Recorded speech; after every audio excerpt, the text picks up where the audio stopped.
কেরালা ভারতের দক্ষিণ পশ্চিম উপকূলে অবস্থিত একটি সুন্দর রাজ্য, যার বিস্তৃতি পশ্চিমঘাট পর্বত থেকে মনমাতানো বিচ অবধি আর হাউসবোট থেকে ব্যাকওয়াটার অবধি, যার নাম গডস ওন কান্ট্রি কেরালা।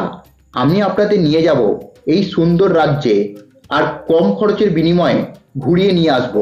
আজকে আমরা যে বিষয়গুলো নিয়ে আলোচনা করব সেগুলি হলো: আপনারা কিভাবে কেরালায় পৌঁছাবেন, আপনাদের ট্যুর প্ল্যান কি হবে, আপনারা কোন কোন জায়গায় ঘুরবেন, কেরালা যাওয়ার সঠিক সময়, কতদিন সময় লাগবে, সবশেষে গুরুত্বপূর্ণ পয়েন্ট হচ্ছে আপনাদের কত টাকা খরচ হবে।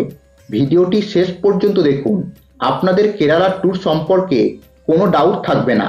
ভিডিও শুরু করার আগে আপনাদের কাছে একটাই রিকোয়েস্ট, চ্যানেলে যদি নতুন হয়ে থাকেন তো চ্যানেলটিকে সাবস্ক্রাইব করে পাশে রাখা বেল আইকন ক্লিক করে দেবেন, যাতে নতুন ভিডিও আসার সঙ্গে সঙ্গে আপনাদের কাছে নোটিফিকেশন পৌঁছে যায়।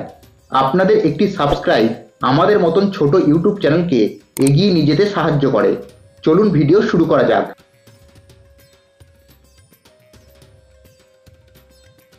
প্রথমে বলবো আপনারা কেরালায় কিভাবে পৌঁছাবেন। কলকাতা থেকে আমরা দুটি পদ্ধতিতে কেরালা পৌঁছতে পারি। এক, বাই ফ্লাইট কলকাতা থেকে কোচি, দুই, বাই ট্রেন কলকাতা থেকে কোচি। আমি যে ট্যুর প্ল্যানটি দেব সেটি বাই ট্রেন।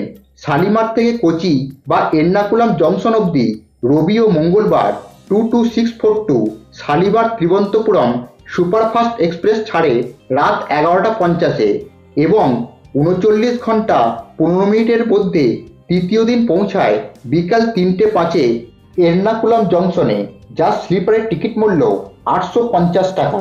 এছাড়াও শালিমার থেকে এর্নাকুলামের আরও একটি ট্রেন আছে, সেটা বুধবার যায় 12660 গুরুদেব এক্সপ্রেস।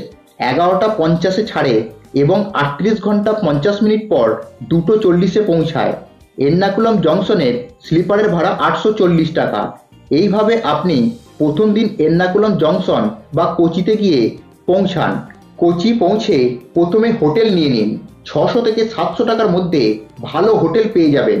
যেহেতু এখানে সন্ধে অনেকটা লেটে হয়, তাই আপনি বেরিয়ে পড়ুন এখানকার ব্যাকওয়াটারে বোট রাইড করার জন্য। কেরালাতে ব্যাকওয়াটারে বোট রাইড কিন্তু খুবই প্রসিদ্ধ। আপনি মোটামুটি 1 থেকে 2 ঘন্টা এই রাইড করতে পারেন। সেক্ষেত্রে 500 থেকে 1000 টাকার পার হেড চার্জ পড়বে। বোট রাইড করা হয়ে গেলে রাত্রিতে কোচির হোটেলে স্টে করুন। দ্বিতীয় দিন সকাল সকাল উঠে বেরিয়ে পড়ুন কোচির লোকাল সাইট সিন করতে। কোচিতে দেখার জায়গাগুলি হলো fort Kochi, saint Francisco church, যেখানে ভিস্কো দা গামার সমাধি রাখা আছে। এছাড়াও দেখতে পারেন Santa Cruz cathedral church, Vishnu মন্দির, Kerala museum, water metro ride করতে পারেন ইত্যাদি। এই সবগুলো আপনি অটোতে ঘুরে দেখতে চান, তবে সারাদিনের জন্য 1500 থেকে 2000 টাকার অটো ভাড়া নেবে। সব দেখা হয়ে গেলে আজ রাত্রে কোচিতেই স্টে করুন। তৃতীয় দিন হোটেলে চেক আউট করে বেরিয়ে পড়ুন মুন্নারের উদ্দেশ্যে। মুন্নার কোচির একটা পপুলার ডেস্টিনেশন। এখানকার চা বাগান আপনাকে মন মুগ্ধ করে তুলবে। মুন্নারে আপনারা বাসে করে যেতে পারেন, তবে যাওয়ার পথে সেই সব সাইট সিনগুলো পড়বে যেগুলি দেখতে পাবেন না। তাই আমি বলবো বাসে না গিয়ে গাড়ি ভাড়া করে মুন্নারে যান। আপনাদের গাড়ি ভাড়া মোটামুটি 2000 থেকে 2500-র মধ্যে পেয়ে যাবেন। গাড়ি করে যেতে যেতে দেখে নিন আথিরাপল্লী ওয়াটারফল ও চিয়াপ্পাড়া ওয়াটারফল ইত্যাদি। 5 ঘন্টার মধ্যে মুন্নার পৌঁছে যান এবং বাস স্ট্যান্ডের কাছে হোটেল নিয়ে নিন। এখানে হোটেল 500 থেকে 1000 টাকার মধ্যে পেয়ে যাবেন। হোটেলে চেক ইন করে বেরিয়ে পড়ুন লোকাল সাইট সিন করতে। ঘোরার জন্য অটো ভাড়া করে নিন।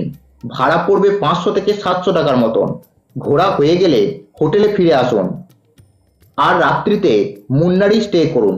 চতুর্থ দিন সকাল সকাল বেরিয়ে পড়ুন ইরাভিকুলাম ন্যাশনাল পার্ক দেখতে। কিন্তু এই ন্যাশনাল পার্ক দেখতে যাওয়ার জন্য আপনাকে ভাড়া করতে হবে জিপ। মোটামুটি 2000 টাকা নেবে। এই ন্যাশনাল পার্ক যেতে যেতে আপনি প্রচুর টি বাগান দেখতে পাবেন, আর দেখতে পাবেন Kothamadu view point, tea museum, Kolukkumalai tea estate, top station, Ripley waterfall, Panmaru dam ইত্যাদি। ঘোরা হয়ে গেলে ফিরে আসুন হোটেলে আর আজ নাইট স্টে করুন মুন্নারে। পঞ্চম দিন সকাল সকাল রেডি হয়ে বেরিয়ে পড়ুন থিক্কারির উদ্দেশ্যে। মুন্নার থেকে এর দূরত্ব 92 কিলোমিটার, সময় লাগবে 4 ঘন্টা। বাসে করে যদি যান তাহলে ভাড়া পড়বে 150 টাকা, আর গাড়ি ভাড়া করে গেলে মোটামুটি 2000 টাকা করে পড়বে। থিক্কারি পৌঁছে হোটেলে চেক ইন করুন। ভাড়া মোটামুটি 500 থেকে 1000 টাকার মধ্যে ভালো হোটেল পেয়ে যাবেন। হোটেলে চেক ইন করা হয়ে গেলে বেরিয়ে পড়ুন পেরিয়ার লেক ও রিভার ফরেস্ট দেখার জন্য। বাসে করে গেলে 40 টাকা ভাড়া পড়বে। আর এখানে চাইলে আপনি বোট রাইডও করতে পারেন। এখানে আপনি চাইলে আপনি জঙ্গল সাফারি ও এলিফ্যান্ট সাফারিও করতে পারেন, এবং পাশে দেখে নিতে পারেন মঙ্গলা দেবী টেম্পল। এগুলি দেখা হয়ে গেলে হোটেলে ফিরে আসুন। সন্ধ্যাবেলা দেখে নিতে পারেন এখানকার বিখ্যাত মার্শাল আর্ট ও কথাকলি ড্যান্স। ষষ্ঠ দিনে বেরিয়ে পড়ুন অ্যালেপ্পির উদ্দেশ্যে। অ্যালেপ্পির বিখ্যাত ব্যাকওয়াটার ট্যুরিজমের জন্য এখানে আপনি হাউস বোটে নাইট স্টে করতে পারেন। তার জন্য 4000 থেকে 5000 টাকা লাগবে। একটি হাউস বোটে 3 থেকে 4টি ফ্যামিলি থাকতে পারে। আর যদি আপনি হাউস বোটে থাকতে না চান তাহলে শুধু হাউস বোট রাইড করতে পারেন। তার জন্য 1000 টাকা থেকে 1500 টাকা পার পার্সন পড়বে। মোটামুটি 3 ঘন্টা রাইডের হয়। অ্যালেপ্পিতে আরও কিছু দেখার জায়গা আছে, যেমন অ্যালেপ্পি লেক, শ্রীকৃষ্ণ টেম্পল ইত্যাদি দেখতে পারেন। আপনি যদি হোটেলে থাকতে চান তাহলে মোটামুটি 1000 টাকার মধ্যে হোটেল পেয়ে যাবেন। আজ রাতে অ্যালেপ্পিতে স্টে করুন। সপ্তম দিন বেরিয়ে পড়ুন ভারকালা বিচ দেখতে। এর দূরত্ব 110 কিলোমিটার, সময় লাগবে 4 ঘন্টার মতন। এখানে আপনাকে বাসে করে যেতে হবে, যার ভাড়া পড়বে 180 টাকা। ভারকালা বিচ খুবই বিখ্যাত এর হাই ক্লিপের জন্য। সমুদ্রের পাশেই 15 মিটার লম্বা পাথুরে চট্টান, সেখান থেকে পুরো আরব সাগরটা সুন্দরভাবে দেখা যায়। এখানে আপনি বিচ লাইফ এনজয় করতে পারেন।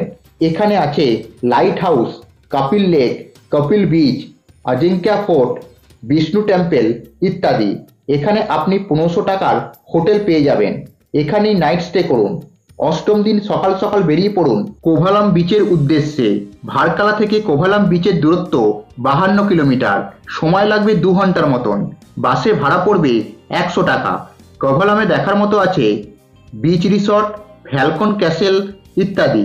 এইগুলি দেখা হয়ে গেলে সেখান থেকে চলে যান ত্রিবন্তপুরমে। এখানে দেখার মতো জায়গাগুলি হলো পদ্মনাভাস্বামী টেম্পল, কুঠির মালিকা টেম্পল, আট্টুকাল ভগবতী টেম্পল ইত্যাদি।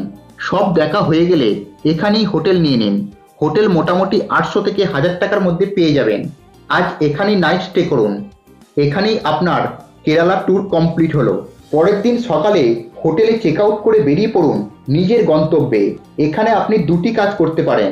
যেমন যদি মনে করেন তাহলে এখান থেকেই ট্রেনে করে কলকাতায় আসতে পারেন, সেক্ষেত্রে আপনাকে ধরতে হবে 22503 বিবেক এক্সপ্রেস, যেটা সন্ধ্যে 6:35-এ ছেড়ে তার দুদিন পর ডানকুনিতে পৌঁছায় 2:40-এ। স্লিপারের টিকিট মূল্য 885 টাকা। এছাড়া 22641 শালিমার এক্সপ্রেস 4:55 ছেড়ে শালিমারে পৌঁছায় দুদিন পর সকাল 11:55 AM, যার টিকিট মূল্য স্লিপারে 895 টাকা।